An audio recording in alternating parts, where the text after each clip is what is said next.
Sit there and stay quiet. The Duke of Hartwell adjusted his cuffs without looking at his wife. We'll be surrounded by ministers, investors, and half the aristocracy. He finally glanced at her. I don't need surprises tonight. His wife raised one elegant eyebrow. How reassuring. Sebastian sighed. Clara, I'm serious. So am I. The Duchess of Hartwell folded her hands calmly. The carriage rolled through the evening streets of London toward the annual Royal Commerce Gala, one of the most influential events of the season. Every major landowner, banker, politician, and industrial investor would attend. Sebastian had spent months preparing. A single mistake could cost valuable partnerships. Unfortunately, in his mind, his wife represented exactly that risk. Not because Clara lacked intelligence. The opposite. She possessed entirely too much of it. She asked difficult questions, noticed flaws others ignored, and had an unfortunate habit of speaking honestly. Tonight, Sebastian wanted diplomacy, not honesty. Please. His tone softened slightly. Just smile. Clara looked out the window. The city lights reflected in the glass. Do you know what's amusing? What? You spent 6 years married to me. She smiled faintly. And somehow you still believe silence is one of my skills. The Duke groaned. Clara laughed. But beneath the humor sat an old wound. Because this wasn't the first time. Or the 10th. For years Sebastian had admired his wife's intelligence privately while dismissing it publicly. He often sought her advice in private, then ignored her publicly. It had become one of the quiet frustrations inside their marriage. Not large enough to cause war, but large enough to create distance. 3 years earlier, Clara had proposed a new agricultural scholarship for tenant families. Sebastian had politely dismissed it. 6 months later, another duke introduced the same concept. The program became wildly successful. A year after that, Clara warned him about a business partnership involving a shipping company. He ignored her concerns. The company collapsed 8 months later, costing several investors fortunes. Afterward, Sebastian admitted she'd been correct. Again, and again, and again. Yet somehow, nothing changed. The carriage stopped outside the grand ballroom. Crystal chandeliers glowed through enormous windows. Music drifted into the night air. Footmen opened the doors. Within moments they entered a sea of aristocrats. The evening began smoothly. Sebastian greeted ministers, shook hands with investors, discussed trade routes, tax policies, land development. Everything proceeded exactly as planned, until Lord Pembroke began speaking. The wealthy industrialist stood at the center of a gathering crowd. Several influential investors listened attentively. So the solution is obvious. He smiled confidently. We remove funding from village education programs. Clara nearly choked on her champagne. Sebastian immediately noticed, and silently prayed. Not tonight. Please not tonight. Lord Pembroke continued. The labor force doesn't require advanced education. Several men nodded. Teach them basic reading. Another nod. Anything beyond that wastes resources. More agreement. Clara slowly lowered her glass.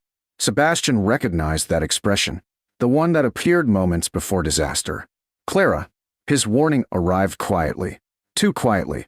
She stepped forward. An interesting theory. The crowd turned. Pembroke smiled politely. Your Grace. Clara smiled back. May I ask a question? Sebastian closed his eyes. Here we go.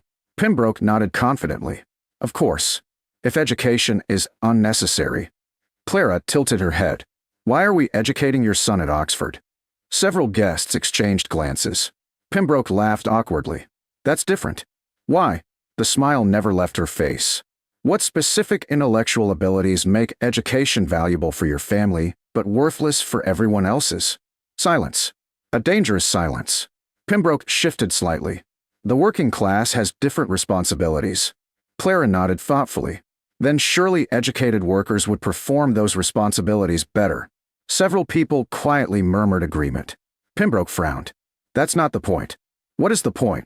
Another pause. The crowd had grown larger. Even Sebastian found himself listening.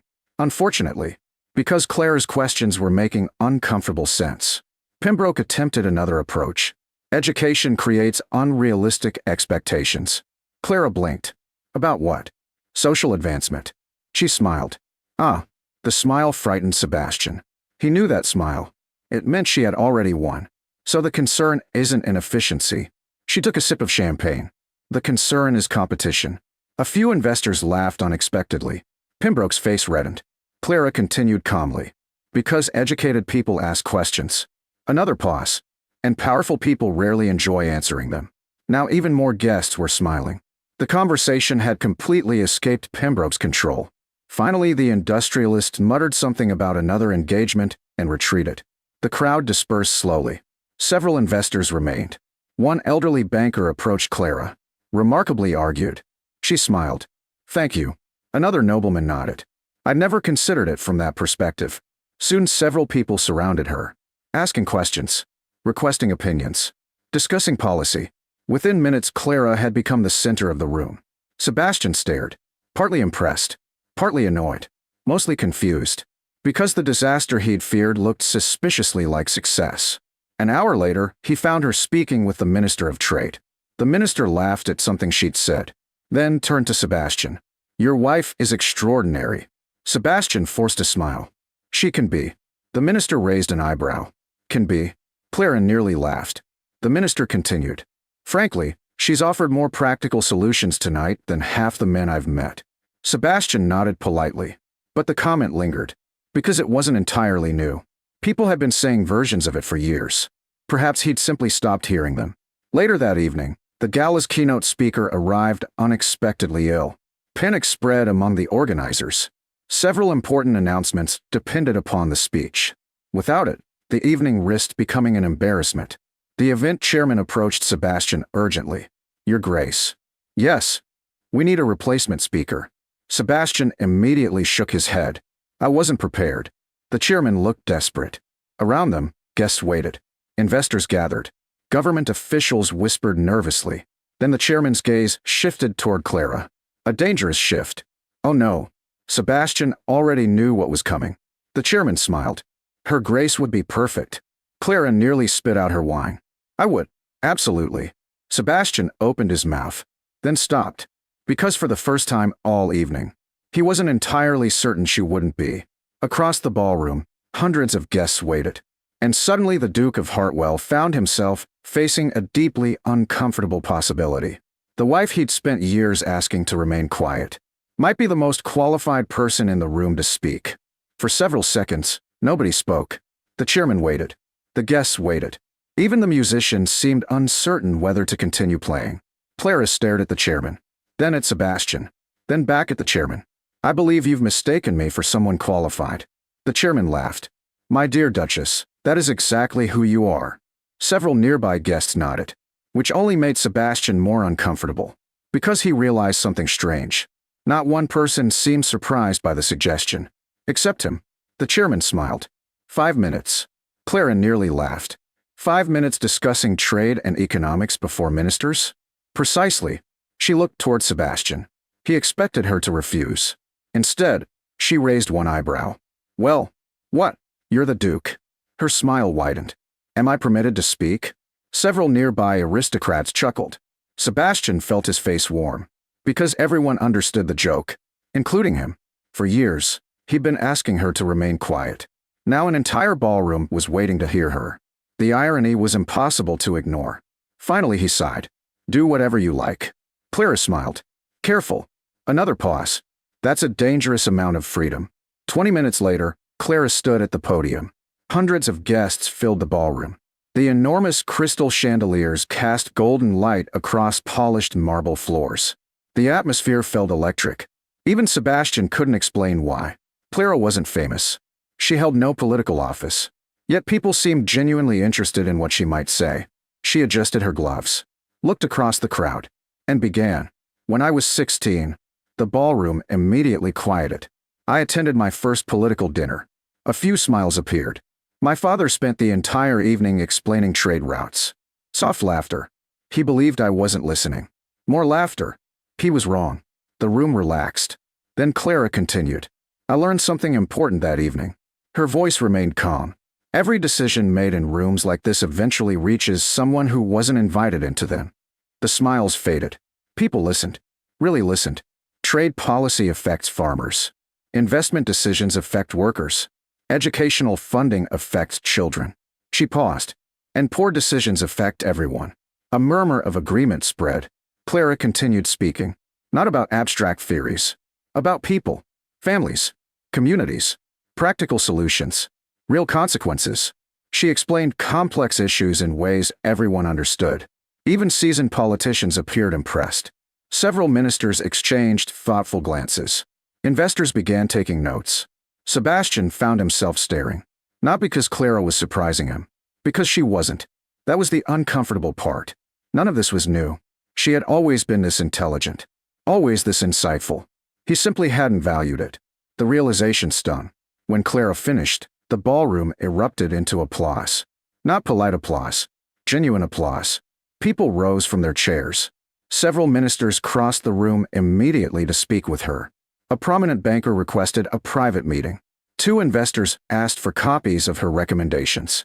Within minutes, Clara stood surrounded by some of the most influential people in England. The chairman approached Sebastian. "I must thank you." Sebastian blinked. "For what?" "For bringing her." The chairman smiled.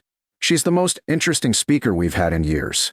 Then he walked away, leaving Sebastian alone with a very uncomfortable truth. For years he'd treated Clara's opinions as interruptions. Tonight, strangers treated them as valuable. The journey home felt very different from the trip there. The carriage rolled through quiet streets. Neither spoke initially. Finally, Sebastian broke the silence. "You were impressive." Clara stared out the window. "Thank you." Another pause. "You knew all that?" She laughed. "Yes. When? I've known it for years." The answer landed heavily. Because of course she had. The information wasn't new. Only his willingness to listen was. "I suppose." He struggled for the words. "I haven't always given your ideas proper consideration." Clara nearly smiled. "That might be the most aristocratic apology I've ever heard." Sebastian winced. "Fair." The carriage fell silent again. Then Clara spoke unexpectedly. "Do you know what frustrated me most?" He looked at her. "No, it wasn't disagreement." She folded her hands. "I don't mind disagreement." A pause. "I minded dismissal." The honesty struck harder than criticism. "You never argued against my ideas." She met his eyes. "You simply decided they weren't worth hearing." Neither spoke afterward. Because there was nothing to argue with. She was right. The following morning, Sebastian couldn't stop thinking about the gala. Were the applause? Were the expressions on people's faces while Clara spoke? Eventually, he entered the estate library. There, stacked neatly on a side table, he discovered dozens of notebooks. Curious, he opened one. Then another. Then another. Economic analyses. Educational proposals. Agricultural studies. Infrastructure plans. Years of research. Years of observations. Years of ideas. All written by Clara. His stomach tightened. Because some of the proposals solved problems he'd been struggling with for months. Others predicted challenges before they occurred. One notebook contained detailed recommendations for improving tenant productivity. Recommendations almost identical to a government initiative announced recently. Except Clara had written hers 2 years earlier. He sat down heavily. For the first time, he wasn't merely impressed. He was ashamed. That evening he found her in the conservatory. Sunlight streamed through the glass ceiling. Flowers surrounded her. She looked peaceful, as though she'd spent the day entirely unconcerned about yesterday's triumph. Perhaps she had. "I read your notebooks." Clara looked up. "Oh." Another pause. "What did you think?" The question felt almost unfair. "Why didn't you show me these?" She stared at him, then laughed. Not cruelly, just honestly. "I did." The answer hit him immediately. Because she had. Repeatedly. For years. He simply hadn't listened. The silence stretched. Finally, Sebastian sat beside her. A rare occurrence. "I owe you an apology." Clara smiled slightly. "A better one than the carriage version?" "Much better." She waited. "I treated your intelligence like a novelty." His voice remained quiet. Something charming when convenient. Another pause. When it should have been respected. Clara's expression softened. He continued. "The worst part is." He looked away briefly. "I asked for your advice privately." A painful smile appeared. "And ignored it publicly." She nodded. "That part annoyed me." "I know." For several moments neither spoke. Birdsong drifted through the conservatory. The late afternoon sunlight warmed the stone floor. Finally Clara asked, "What happens now?" It was a fair question. For years their marriage had followed a familiar pattern. Would anything actually change? Sebastian considered carefully, then reached into his coat pocket. He produced a folded document. Clara frowned. What is that? The agricultural development proposal. Recognition flashed across her face. The project she'd suggested nearly 2 years earlier. The one he'd rejected. Sebastian handed it to her. I scheduled a meeting tomorrow. With whom? The ministers. Her eyes widened. Why? He almost laughed. Because your idea is better than mine. Clara stared at him. Suspicious. Amused. Confused. All three. You're serious. Unfortunately. Now she laughed. A genuine laugh. The sound echoed through the conservatory. Sebastian smiled despite himself. Then he said something he should have said years earlier. You know? Clara raised an eyebrow. What? I think I might have been wrong. She pretended to think. For 6 years? Possibly. Only possibly? He laughed. The first real laugh they'd shared in months. Then months turned into years. And something subtle changed between them. Not because one speech transformed everything. Because respect finally caught up with affection. Sebastian still disagreed with Clara sometimes. Clara still challenged him constantly. But now he listened. And when people later asked the Duke of Hartwell the secret to a successful marriage, he always gave the same answer. Never marry a brilliant woman and then spend years pretending you didn't. Then he'd glance toward Clara, usually in the middle of proving him wrong about something, and smile. Because the night he'd told her to stay quiet ended up being the night he finally learned to listen.